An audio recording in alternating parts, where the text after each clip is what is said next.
प्रिय विद्यार्थियों, मैं डॉक्टर एम.एल. पटेल, प्राध्यापक राजनीति विज्ञान, शासकीय महाविद्यालय खरघोड़ा, उच्च शिक्षा विभाग, छत्तीसगढ़ शासन,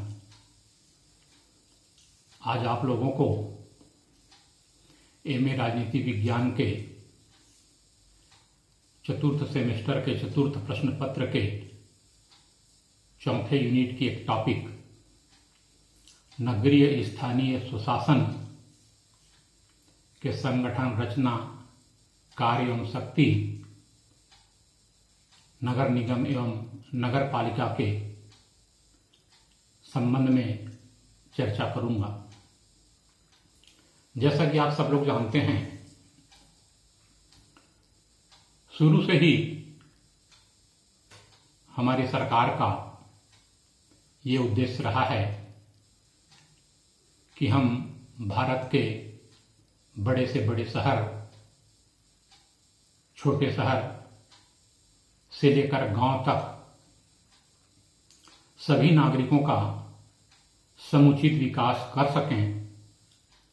इसलिए छोटी छोटी प्रशासनिक इकाइयों के माध्यम से स्थानीय स्वशासन की अवधारणा को बलवती बनाएं और संपूर्ण विकास हेतु कटिबद्ध होकर हम सब काम करें।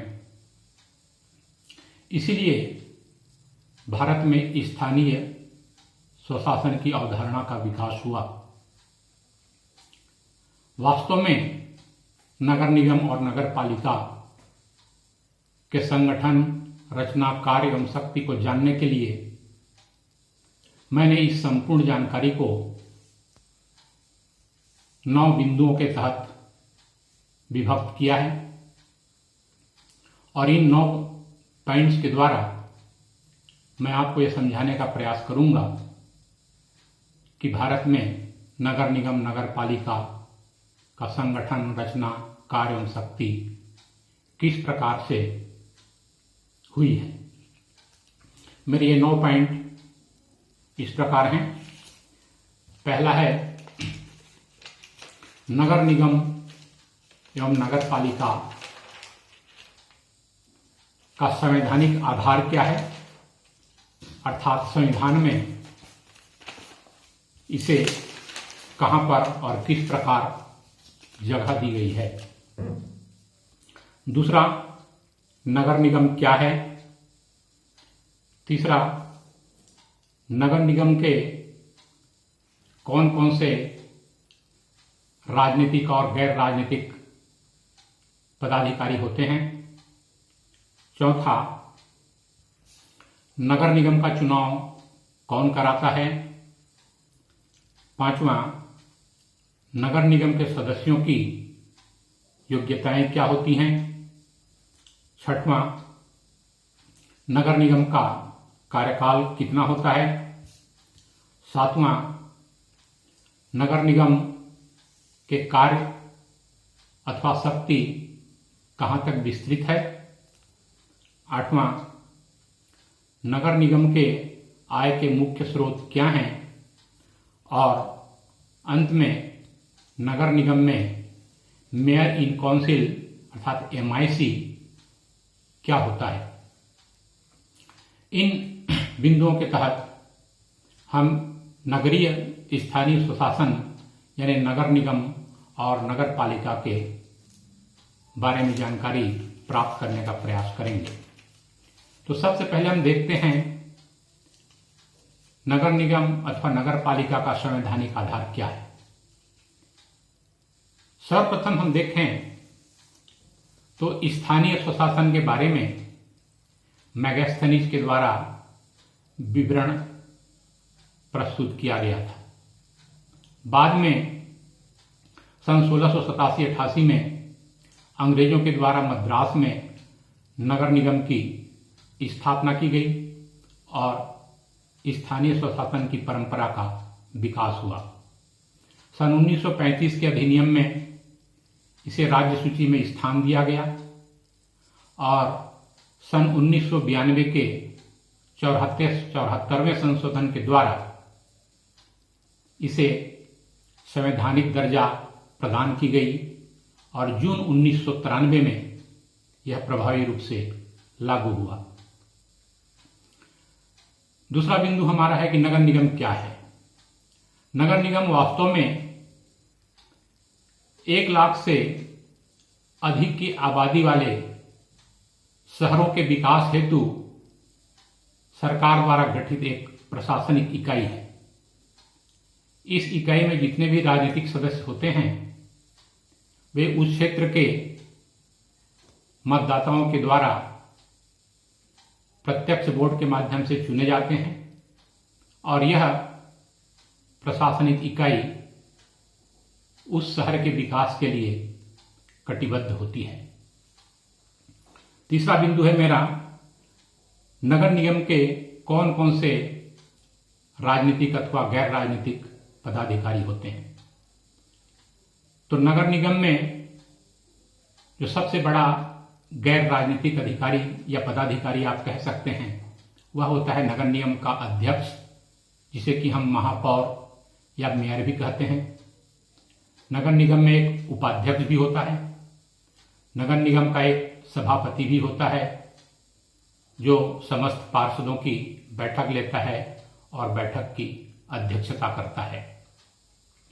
इसके अलावा गैर राजनीतिक सदस्यों के रूप में या शासकीय अधिकारियों के रूप में वहाँ एक आयुक्त, एक उपायुक्त, इंजीनियर, नाप तौल अधिकारी, राजस्व अधिकारी, नक्शा पास करने वाला अधिकारी, भवन निर्माण की स्वीकृति देने वाला अधिकारी, सफाई दरोगा और कुछ सफाई कर्मी भी होते हैं। इन सभी राजनीतिक पदाधिकारी और प्रशासनिक सदस्यों के द्वारा आपसी सामंजस्य के माध्यम से शहर के विकास हेतु कार्य किया जाता है। चौथा पॉइंट है, नगर निगम का चुनाव कौन कराता है। तो नगर निगम का चुनाव हम सब जानते हैं कि राज्य निर्वाचन आयोग द्वारा नगर निगम का चुनाव कराया जाता है। राज्य निर्वाचन आयोग इसके लिए